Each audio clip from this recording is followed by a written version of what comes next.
मागे स्वच्छता दिंडी. खामगाव शेगाव पालखी मार्गाची केली साफसफाई.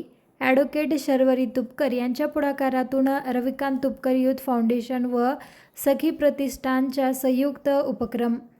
हातात झाडू घेत भाविकांसोबत स्वच्छतेची वारी.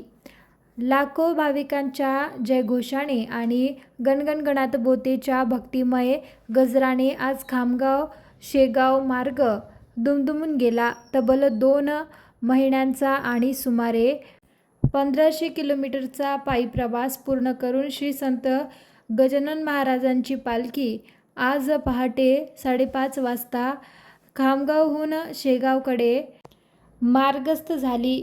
पालखीच्या या अंतिम 18 किलोमीटरच्या टप्प्यावर भक्तीचा महासागरच लोटला.